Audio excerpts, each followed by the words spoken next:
Hola, buenas tardes. Mi nombre es Manuel Ricardo Isais, Palmero, servidor. Estamos en el programa de Platicando con Manolo. Aquí a un costado de mí tengo una compañera. Hoy sí puedo decir que eres colega. Yo en ese tiempo estaba en formación.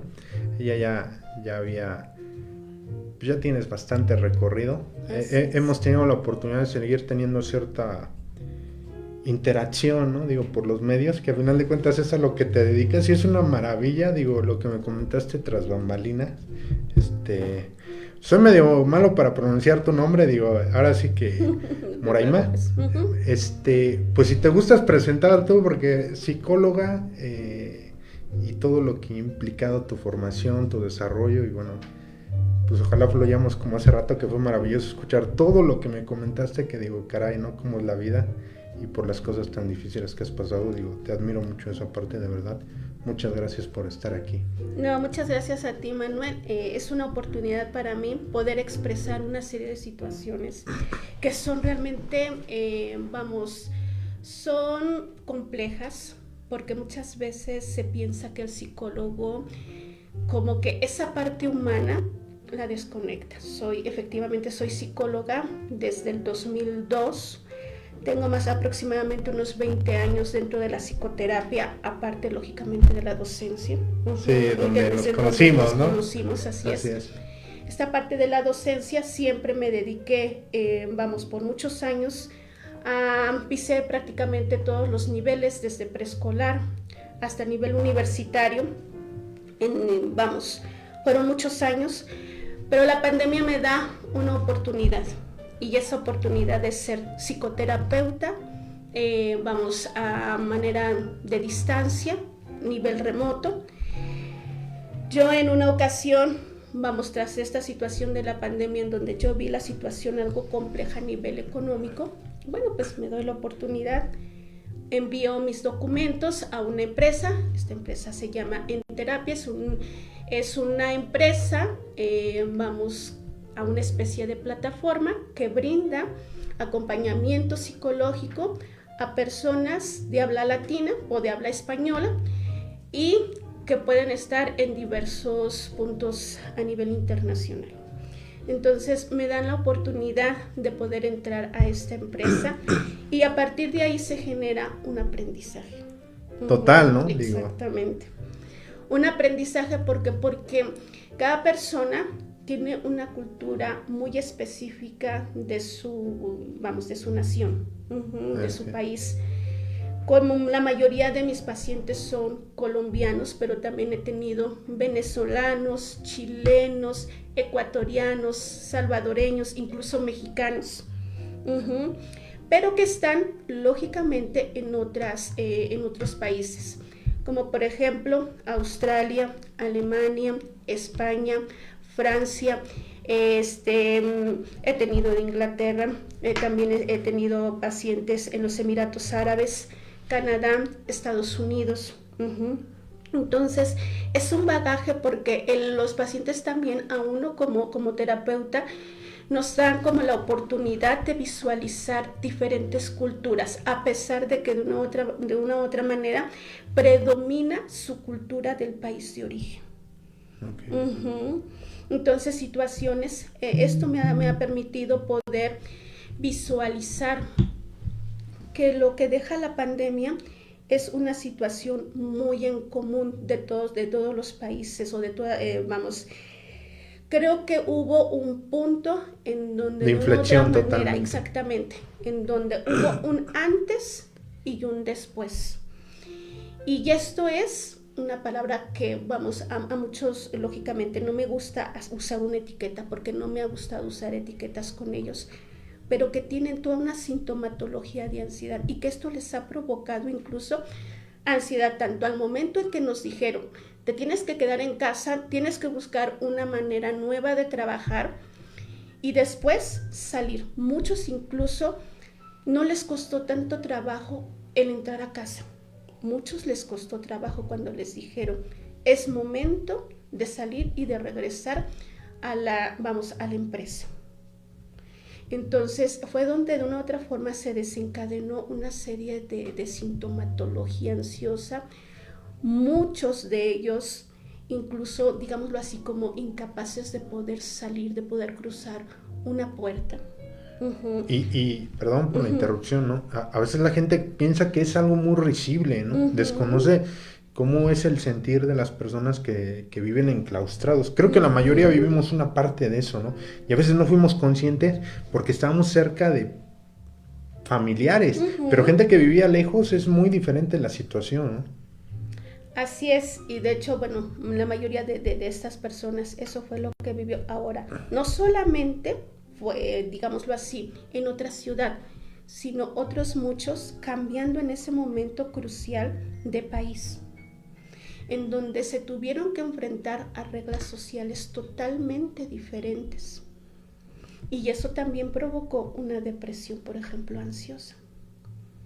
Uh-huh. Sí, no es lo mismo vivir en... Yo desconozco, ¿no? Digo, alguna vez tuve oportunidad de ir a la frontera a Guatemala y simplemente lo que se come, la manera incluso como se viste, lo que uno tiene como tradiciones, la mentalidad, los arquetipos, los constructos, toda esa serie de situaciones en el actuar y procesar las cosas es muy diferente, ¿no?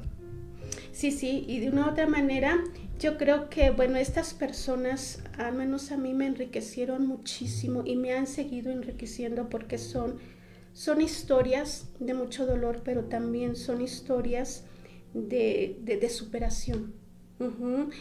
He tenido, pues, pacientes en diversas situaciones, tanto académicas, pero también en diversas situaciones sociales, culturales, de un entorno totalmente complejo, pero también, este bagaje tan amplio en donde alguien te puede solicitar el servicio y tener un doctorado, como también alguien con poca, digámoslo así, desempeño académico, en donde apenas si saben escribir en zonas rurales de sus países. Y bueno, cada uno tiene una historia, cada uno tiene un bagaje importante dentro de su problemática, pero sí, la mayoría de las personas que he atendido, bueno, pues tienen esta condición, que algo los marcó después y durante y después de la pandemia. Se detonaron situaciones, ¿no? El hecho que te incorporas a la empresa y que empiezas a trabajar de una manera virtual, llámale, ¿qué fue para ti? O sea, ¿qué te generó? Porque mira, yo te comentaba, ¿no? Digo, antes de iniciar el programa, que la primera vez, ya hace meses, ya va a ser casi un año, cuando inicié esta parte de estar enfrente de una cámara, fluir, a mí me ha costado bastante, ¿no? Ahora he visto algún programa del inicio y ahora digo, no, pues sí hay un cambio totalmente radical, ¿no? Incluso gente que conozco y tengo contacto en otros estados me han dicho, pues parece que sí lo domina, ¿no? Bueno, ahora, pero si me hubieras visto antes, y dice, no, sí hay una diferencia abismal. Mi pregunta vuelve a esa parte, ¿no? ¿Qué fue para ti el iniciar? Y en este momento, son dos, ¿cómo te sientes? ¿Cómo te encuentras? Vaya. Bueno, el iniciar fue complejo. Para empezar, sí es cierto, habla hispana, o sea, todos mis pacientes hablan español. Sin embargo, la parte cultural, el uso del lenguaje sí es muy diferente. Luego ellos, lógicamente los pacientes me dicen, bueno, ¿entiende esto? ¿O a qué se refiere, por ejemplo, X palabra? No sé, algo, los colombianos cuando están contentos o la pasaron bien, bueno, está muy bacán, ¿no? ¿Qué significa eso, digo? Y con algo tan simple, ¿no? Digo, vamos. Sí, vamos, que se la pasaron bien, que está bacano, que está padre, como nosotros decimos padre, y demás. O, por ejemplo, cuando a alguien le gusta, una persona físicamente, y quieren especificar una característica física de esa persona, bueno, me gustan caribonitas, ¿no? Bueno, guapo, que es lo que nosotros llamamos como guapo. Cuando ellos dicen, por ejemplo, es que estaba molestando, es como cuando nosotros decimos, es que estamos bromeando. Entonces, por ejemplo, en el Ecuador, a los niños les dicen guaguas. ¿no? La primera vez que a mí me dicen, bueno, es que los guaguas, dije, bueno, ¿qué son los guaguas? A ver, dígame algo, ¿no? Sí, identificar, ¿no? ¿De qué se refiere? Exactamente, porque de una u otra manera, sí, vuelvo a reiterar, hablamos español, pero no quiere decir lo mismo. Y por ejemplo, una guagua, por ejemplo, en Cuba, pues es un medio de transporte tradicional. Ok. Y guagua en el Ecuador son niños. Y cuando, por ejemplo, no sé, en algunas partes de Colombia, todavía no he ubicado en qué partes, pero en algunas partes de Colombia a los abuelos se les dice nonos. Okay. Y a las abuelas se les dice nonas. Ok. Entonces, en una plática además como que sí es desconcertante, ¿no? Como que a uno lo desubica en esa situación. Okay. Y por ejemplo, los colombianos, cuando alguien dice que les cae muy bien o que son unas personas agradables, es que es muy querido o muy querida, ¿no? Por ejemplo, este tipo de situaciones yo la he tenido que aprender. Entonces aprendí cosas, me han mostrado otras cosas, por ejemplo, incluso sus ciudades. Sobre todo, ha habido personas que en ese sentido se abren mucho. Y por ejemplo, me abren su ventana y me dicen, bueno, acá está esto, acá es esto, allá está, por ejemplo, no sé, el centro de Bogotá, ¿no? Entonces, todo este tipo de situaciones me ha enseñado de una u otra forma a adentrarme en su vida, pero también en su contexto cultural, ¿no? Bajo su visión, ¿no? Y su perspectiva, vaya. Exactamente. Y por ejemplo, ellos también me preguntan, bueno, tengo una consultante o una paciente que me dice, bueno, ¿qué es el pozole? Y el hecho de explicarle, ¿no? Ha de ser muy rico, ¿no? Por ejemplo, me preguntan, ha de ser muy rico, ¿no? Sí, lleva esto y esto sabe a esto. Por ejemplo, es muy común que los colombianos coman arepas. Las arepas es una especie, por ejemplo, de lo que nosotros conocemos como gordita. Okay. Ellos le dicen arepa, ¿no? Y vamos, es una serie de situaciones que de repente sí sí me ubican. Les agradezco mucho porque esto me ha abierto una perspectiva cultural totalmente diferente. Que también eso suma con respecto a la terapia, ¿no? Porque habrá personas que quizás digan, bueno, ¿eso qué tanto tiene que ver? Tiene que ver mucho porque la interpretación de cada de las palabras sí tiene un sentido muy diferente en una situación cultural. Entonces, en terapia lo que hay que buscar, se trabaja mucho con constructos, con la parte que uno tiene que llegar a entender la visión de la persona y darle una posible alternativa para que la persona resuelva. Entonces, si no estamos hablando un mismo idioma, de cierta manera, no vamos a conectar. Y eso es muy importante dentro de la parte de la dinámica de lo que es la terapia. Entonces, sí ha sido para ti un reto esa parte. Y volviendo a la segunda pregunta de lo que te hacía anteriormente, ahora, ¿cómo ha sido estar enfrente de la cámara, vaya? Bueno, ya es más manejable. Efectivamente, la primera vez decía yo, bueno, y sobre todo cuando empiezan con este tipo de términos que uno culturalmente no está asociado, no está relacionado, lógicamente eso te intimida. Y entonces, ¿cómo lo tengo que interpretar? No, porque ahora viene la interpretación desde el aspecto psicológico. Y luego viene la parte emocional, ¿no? Si el de enfrente está viendo que uno está dudando, que se supone que es el terapeuta que va a ayudar, como que ya el de enfrente empieza su ego. No, ¿y cómo va a ayudar esta persona? Y fíjate que qué bueno que mencionas esto, Manuel, porque sí hubo una persona que me dice, la escogí por su perfil, porque aparece en nuestro perfil como psicólogos, nuestra trayectoria como psicólogos, y el consultante o el paciente es el que elige su terapeuta. Okay, wow. De acuerdo, lógicamente, a sus necesidades, la experiencia del terapeuta, habilidades, incluso enfoque psicológico. Okay. Entonces, él me decía, pero vamos, no sé si usted ha atendido a pacientes colombianos porque nosotros utilizamos varios términos. Le digo, sí, pero también puedo aprender de usted, ¿no? La humildad, que eso abre puertas totalmente donde sea, ¿no? Qué maravilla. Entonces, vamos, toda esta situación te genera muchas cosas, aunque también te sorprende que muchos de los dichos de nosotros aquí en México también los usan ellos. Ok. Entonces también muchos dichos, o por ejemplo, vamos, aquí cuando hay en la Ciudad de México esto del hoy no circula, allá en Colombia es pica y placa, ¿no? Pica y placa, ok. Entonces la primera vez que yo escuché pica y placa, yo decía, bueno, ¿qué es? ¿Qué es? Pero como se asocia la frase pica y placa a no conducir, entonces eso lo asocia rápidamente y dices, ya entendí. Por el contexto, ¿no? Total. Bueno, nos tenemos que ir a un corte, regresamos después de este corte. Muchas gracias.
bueno, todavía no me repongo, digo, parte de la pregunta que le hacía aquí,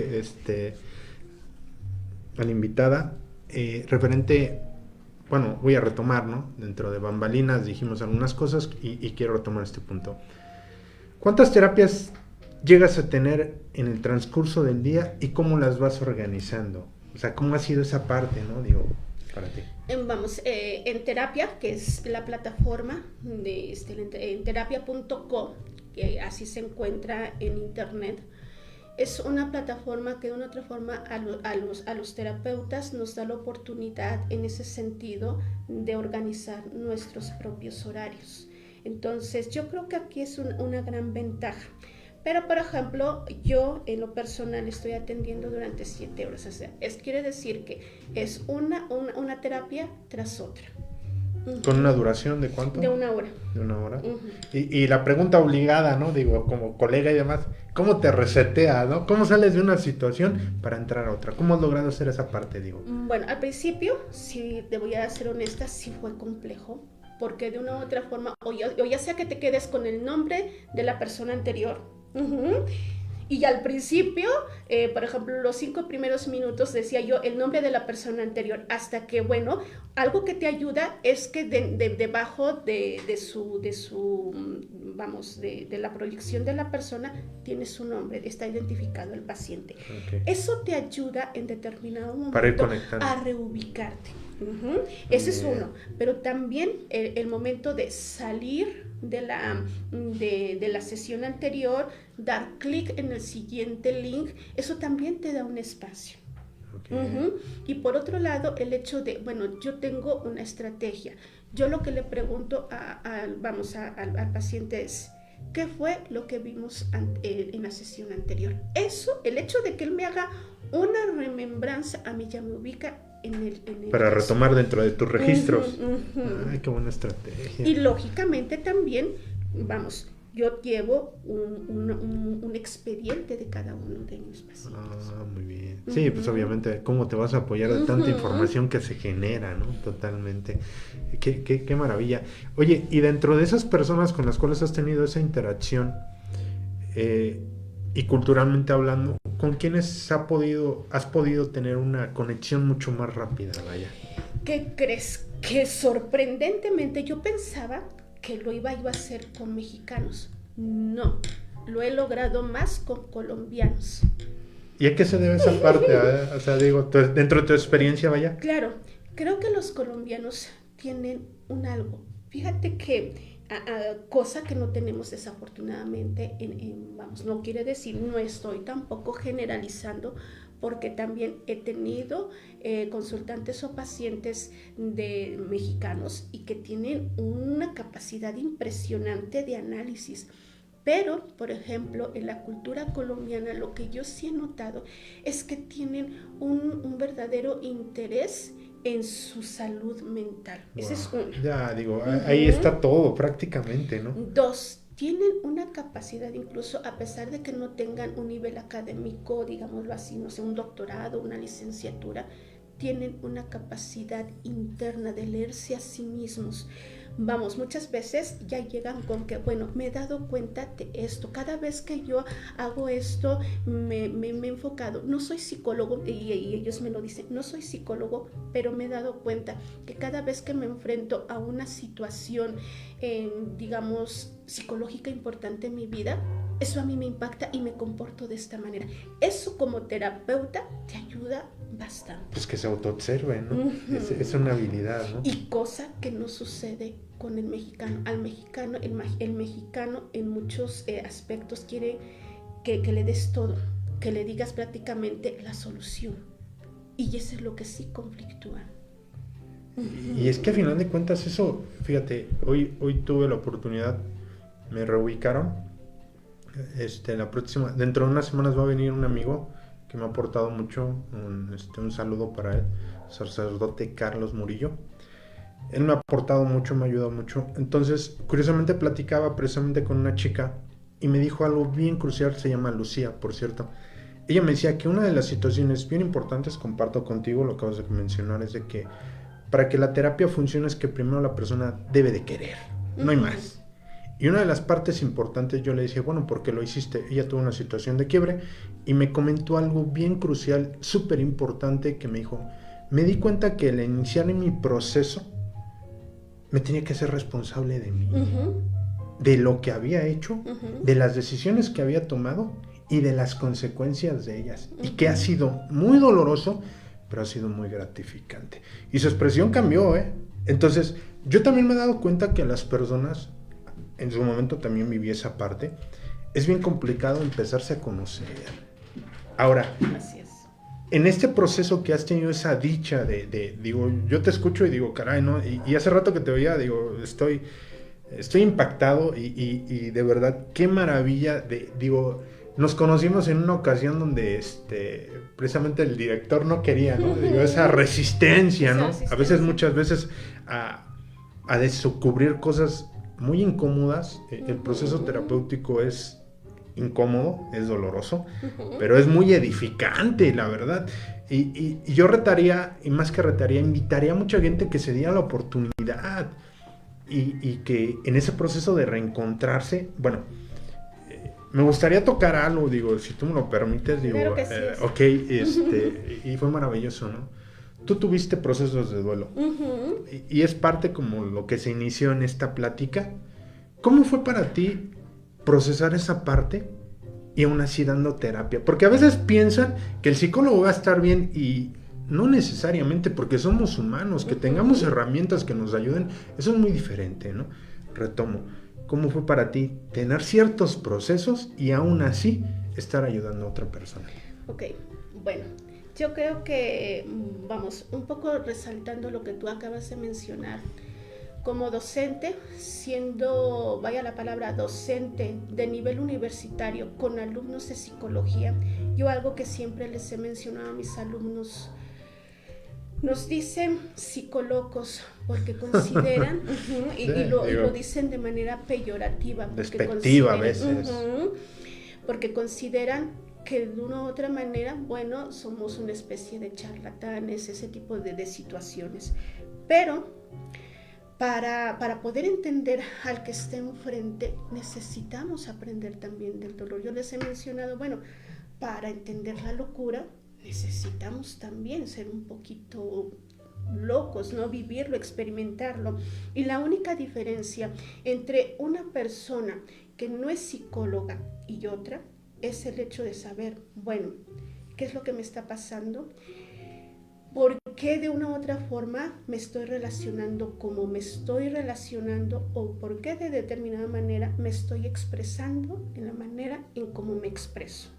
Entonces, la única diferencia es que nosotros entendemos el porqué de nuestro comportamiento, de nuestras emociones, y a diferencia de otra persona. Entonces, tú mencionabas estos eventos, y fíjate que muchas veces con mis pacientes, vamos, sí hay algunos enfoques terapéuticos que te permiten compartir con el otro, ¿verdad? Porque muchas veces incluso el paciente dice, es que yo no creo que usted haya pasado por alguna situación. Y hay que aperturarse. Entonces, el poder entender desde este lado, que también como terapeuta lo pasamos bastante mal. Eso bueno, yo te comentaba hace un momento, durante la pandemia perdí a mi papá. Gracias, de verdad, muchas gracias por esto, digo. No te preocupes. Perdí a mi papá, él muere, lógicamente, por consecuencias de COVID. Ya era una persona grande. Yo creo que la única fortuna que de una u otra forma tuve de esta muerte, y que agradezco mucho, es el hecho de que mi papá estuvo rodeado de su familia, porque él murió en casa. Mi hermano médico, mi hermana enfermera, entonces pues prácticamente estuvo arropado por la familia. El año pasado muere mi mamá, pero más que por una cuestión física, que sí existió, porque mi mamá también era una persona grande, también el dolor, la depresión de haber perdido a su compañero de 50 años fue muy significativa. Muere mi mamá y hace un mes pierdo al que fue mi esposo, ¿sí?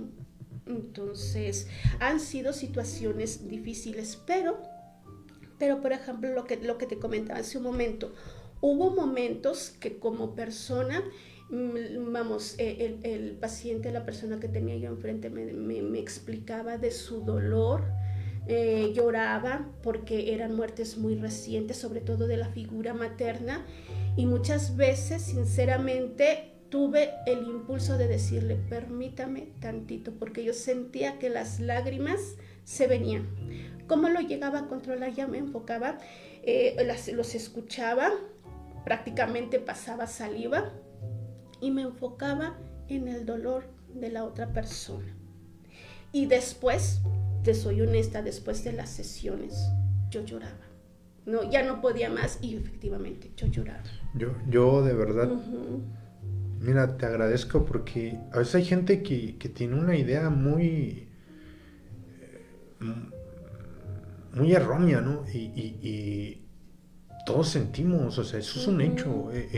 La diferencia, como tú comentas, yo he llegado a conclusión, uno tiene herramientas para hacerle frente más rápido, pero eso no quiere decir que a uno no le duela, ¿no?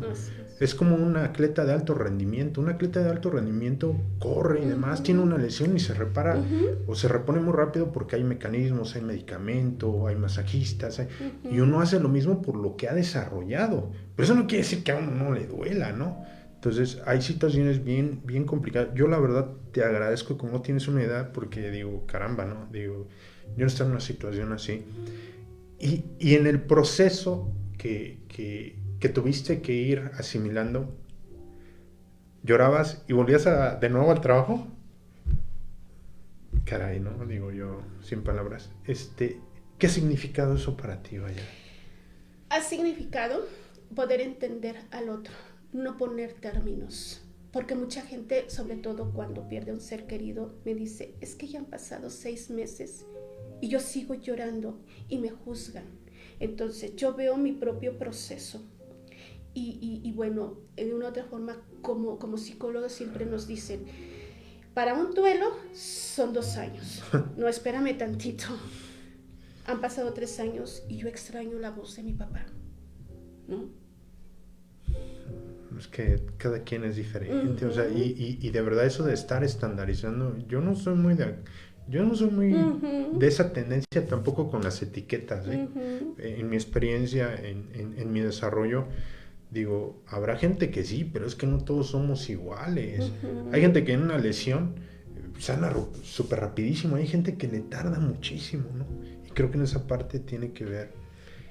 Ahora, referente a esto, fíjate que lo que descubrí, que por ejemplo en los libros de psicología nos dicen etapa número 1, 2, 3, 4, 5, ¿no? Una maravilla eso, exactamente, ¿no? y pareciera ser incluso la gente, receta de déjame cocina. te digo que la gente dice, bueno, es que creo que estoy ubicada en determinada etapa. No, espérame tantito. No, he llegado a la conclusión y pasan varios fenómenos, fíjate, porque yo me he percatado de que ese proceso psicológico de duelo que es natural, vamos, no se, digámoslo así, desde la tanatología nos dicen, la muerte no duele, lo que duele es quién muere y cómo muere. Lo que representa para uno, ¿no? Totalmente. Y de una otra manera está involucrada el apego, lo que yo les he mencionado muchas veces, lo que les pongo, vamos, de ejemplo para que dejen de sentirse culpables por sentir ese dolor. Supongamos, yo tengo, no sé, por ejemplo, este lapicero.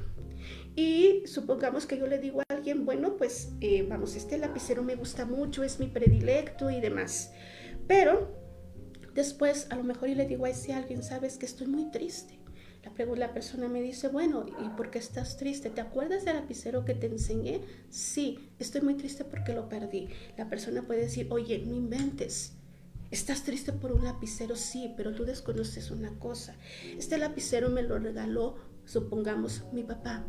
Y mi papá está muerto. Y era el único objeto físico con el cual yo me relacionaba físicamente hablando. O sea, no es el lapicero por el lapicero. Es aquello que significa este lapicero para mí. El amor, las circunstancias en que me fue regalado. Lo que hay detrás de la historia, ¿no? Como lo del Principito de la Rosa, ¿no? Que habla acerca de esa parte. Entonces, todo eso es lo que realmente duele, ¿no? Y entonces, cuando yo digo esto, la persona dice, no sabe ¿qué peso me ha quitado de encima? Porque yo me sentía culpable. Porque él procesa la idea. Digo, caray, no.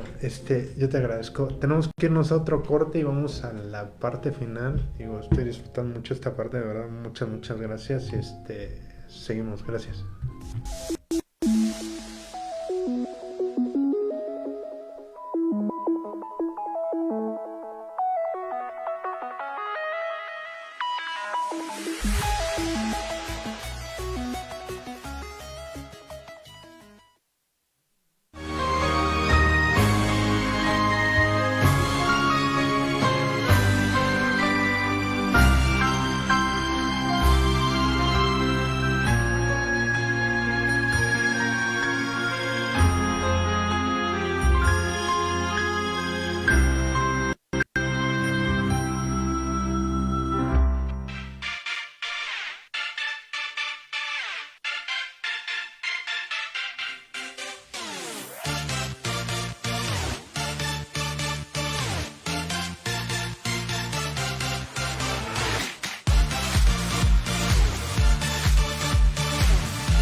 bueno, ya estamos casi llegando a la recta final. Yo les agradezco por la atención. Saludos allá a otras partes de la República, a Veracruz, a San Luis Potosí, a la gente de por allá.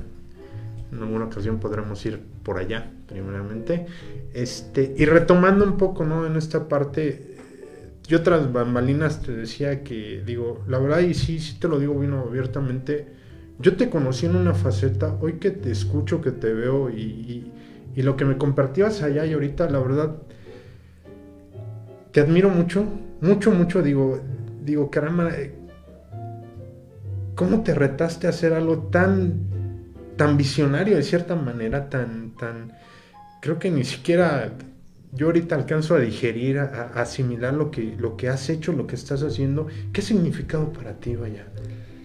Bueno, ha significado un cambio en, digámoslo así, en mi profesión, pero también como persona. Yo creo que he crecido en varios aspectos en este sentido, como persona, como profesional, porque una cosa es ser docente, hablar desde los aspectos teóricos, pero también otra cosa es bien diferente, estar en esa interacción con el otro, entrar en su mundo, porque vamos a ser honestos, como terapeutas nos identificamos con el dolor de la otra persona.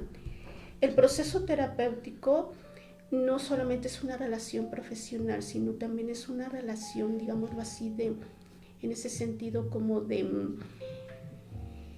te dejo entrar a mi mundo, ¿sí? Y te abro todos mis pensamientos más íntimos. Más profundo, ¿no? Exactamente.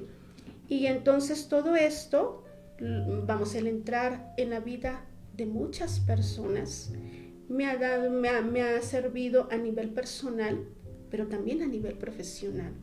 Entender que hay un abismo inmenso entre la parte teórica y la parte práctica, el dolor humano, ¿no? Tocar esa parte esencial del ser humano. ¿Quién soy como ser humano? La empatía genuina, ¿no? Así es. Yo lo entiendo de esa manera porque, fíjate, ahorita ojalá puedas comentar esto que te preguntaba, ¿no? Cuando viene la pérdida de tu mamá, hiciste la atención a una persona. Digo, si nos podrías comentar. Digo, ya me lo comentaste a mí, la verdad. Wow, ¿no? Bueno, vuelvo a reiterarte lo que hace un momento platicábamos. Me dan el espacio, agradezco muchísimo en este caso lo que yo he encontrado en terapia, a pesar de la distancia, a pesar de que, esta empresa es colombiana, yo soy mexicana, créeme que por primera vez me siento extrañamente, digámoslo así, parte de un algo. Porque algo que yo le reconozco a mi jefe directo es esa humanidad, esa especie también de ser empático, de una calidad humana impresionante. Cuando yo le menciono o le doy la noticia de la muerte de mi mamá, me dice, olvídate por ahorita de terapia. Enfócate en lo que te tienes que enfocar, no te preocupes cuántos días necesitas, pero no solamente cuántos días. Tú como persona, ¿qué necesitas? Tú sabes que como terapeuta también eres humana y si nos necesitas, aquí estamos. Cuando yo de una otra forma, retomo, después de determinados días retomo con una paciente, no a todos, porque también vamos a ser honestos, los psicólogos también nos identificamos con ciertas personas. Totalmente. Simplemente uno pide disculpas y ya. Pero con esta persona sentí la necesidad de decirle, mis disculpas, murió mi mamá y por eso pasamos la fecha a esta otra fecha. Me dice, no deberías de estar aquí. Y le digo, posiblemente no, pero en realidad sí, porque también usted tiene una necesidad. Y continuamos con lo demás. Continuamos con el proceso. Fíjate, ahorita me viene a la cabeza, ¿no? No es lo mismo un gracias desde alguien que representa algo importante para uno, de un gracias de alguien que a lo mejor acabo de conocer y no es tan trascendente, ¿no? Entonces, hay palabras dichas en ciertos momentos, ciertas circunstancias que tienen un eco muy grande, ¿no? O como cuando un hijo, ¿no? Ha logrado un mérito tan grande, viene y lo comparte con uno que son situaciones que llenan, ¿no? Un hermano, un amigo, una madre, alguien tan especial que nos dice algo que nos retumba adentro, ¿no? Digo, yo te agradezco, digo, totalmente, caray, ¿no? Entonces, digo, ya estamos casi por terminar. Tú en este punto, profesionalmente hablando, ¿cuánto tiempo has considerado seguir en esta empresa, vaya? Bueno, pues yo el tiempo que me dé la oportunidad, yo me siento muy bien, disfruto mucho mi trabajo, de verdad es un disfrute el hecho de esperar a los pacientes, cada uno tiene y aporta lo que es como ser humano, no solamente a nivel cultural, sino como ser humano, como persona, el entender que no importa en el lugar donde tú estés, o sea, no importa en qué país estés, eres un ser humano que puede ofrecer N cantidad de cosas. Entonces, el tiempo que ya a mí me permitan estar ahí, yo creo que lo voy a disfrutar muchísimo, lo voy a seguir disfrutando. Y la parte de la docencia, ¿qué onda? Porque también es una parte tuya, ¿no? Digo, total. ¿Has considerado retomarla, no retomarla? Me gustaría volver a retomar, pero bueno, por ahorita no se han dado las circunstancias, sobre todo porque, bueno, soy mamá de 2 hijos, un adolescente, una pequeña con necesidades educativas especiales, con una condición de discapacidad intelectual. Entonces, vamos, ella, sobre todo ella es la que me requiere un poquito de más. Para mí, el hecho de estar bajo estas condiciones laborales me permite acompañar a mis hijos y me permite también poder trabajar y desempeñar mi profesión. Yo creo que en terapia me ha regalado más que un sueldo, por así decirlo. ¿Te ha complementado muchas áreas de ti? Qué maravilla. Digo, es todo esto que compartes, digo, yo te agradezco mucho. Sí se requiere valor, ¿no? Digo, para a veces externar ciertos temas. He escuchado a gente, ¿no? Que de repente se apertura muy rápido. No, es que hay un detalle, ¿no? Ha pasado el tiempo y ya después dice, ching, ¿qué dije, no? El no ser consciente a veces, ¿no? Tener un poco de cuidado. Dentro de esos proyectos que has tenido, ¿pensaste haber desarrollado esto que has desarrollado en este punto? No, definitivamente no. Yo te voy a ser honesta, siempre pensé que toda mi vida iba a ser la docencia. ¿De plano? Entonces fue un giro. Sí, porque de hecho a mí me daba miedo, ser terapeuta. Oh, qué confesión, ¿no? Fíjate, ahorita que estaba precisamente esperándote y el productor que está atrás bambalina moviendo todo lo que implica esto, observaba, ¿no?, la entrada de la cabina y veía. Y cuando estaba leyendo precisamente Radiofusión, que está en la entrada, me decía a mí mismo, a mí me daba pena estar enfrente de una cámara, pero me paralizaba, honestamente. Recuerdo cuando era muy joven en la secundaria, me decían, a ver, unos ojitos, y entre más nervioso me ponía, más movía los ojos, ¿no? Pero era nerviosismo, no me agradaba estar enfrente de las personas por ciertas situaciones y demás. Entonces, yo creo que algo que nos ayuda a crecer como personas es a aquello que tememos, realizarlo, ¿no? Entonces, para ti, el hecho de dar terapia, ¿te daba miedo? Me daba miedo durante mucho tiempo. De hecho, por ejemplo, desde el 2004 hasta el día de hoy, sí había yo atendido procesos terapéuticos, en muchas ocasiones muy fuertes. Por ejemplo, tendencias suicidas, la parte tanatológica, situaciones de aprendizaje. Pero, ya de manera formal, o adentrarme a la psicoterapia, era lo que me daba mucho miedo, me angustiaba en ese sentido. El involucrarte de lleno. O sea, prácticamente, ahora sí. Bueno, como todo principio tiene un final, estamos prácticamente en la última parte. A mí me gustaría que, va a sonar un poco coloquial, ¿no?, pero de tu ronco pecho ¿podrías compartir alguna reflexión? Digo, el programa está enfocado a que las personas vean aquí un faro y que se den cuenta que si están pasando por situaciones complicadas, hay programas en internet, en YouTube, en cualquier tipo de plataforma que les pueda aportar para tener una visión diferente de las cosas y a lo mejor identificarse con alguna persona con quien y puedan tener un crecimiento. Bueno, ¿a qué va esto? Si nos puedes regalar algo de palabras tuyas, de tu sentir, de tu pensar, que pudieran hacerle un eco al auditorio. Digo, ahora sí que lo que tú gustes y mandes. Yo creo que, vamos, cada ser humano tiene siempre fortalezas.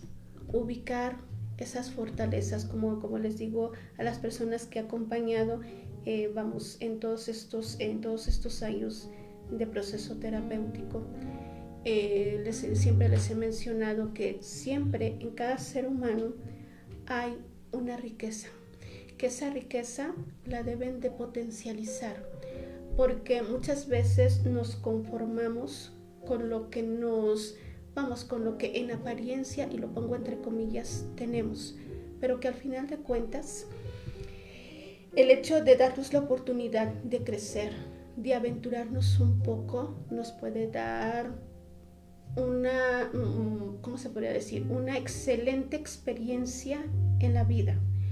Tenemos miedos, entiendo. Tenemos también algunas limitaciones, ya sea de crianza, ya sea por cultura, ya sea por una cuestión de confianza o de seguridad en la persona, pero siempre es importante arriesgarse. Desde mi persona, yo te puedo decir que nunca me imaginé estar frente a un grupo, por ejemplo, dando una clase. Nunca me imaginé realmente el estar frente a un paciente. Nunca me imaginé estar dando una conferencia, porque también he sido conferencista, he hecho investigación. Entonces, todo aquello que pareciera ser que no se va a lograr, es una cosa de acá, de pensamiento, y muchas veces tenemos pensamientos catastróficos o erróneos de lo que puede suceder en nuestra vida. Cuando nos arriesgamos a algo totalmente diferente, encontramos realmente quiénes somos. Florecemos. Yo la verdad te agradezco, digo, es aventurarse, ¿no? Darnos permiso de ser una mejor versión. Yo te agradezco, después de años, digo, estás irreconocible. De verdad, yo digo, una dicha. Pues muchas gracias, la verdad, por haber venido a este espacio y pues seguimos en contacto. Yo les agradezco a todas las personas que estén muy bien y pues muchas bendiciones. Gracias. Muchas gracias.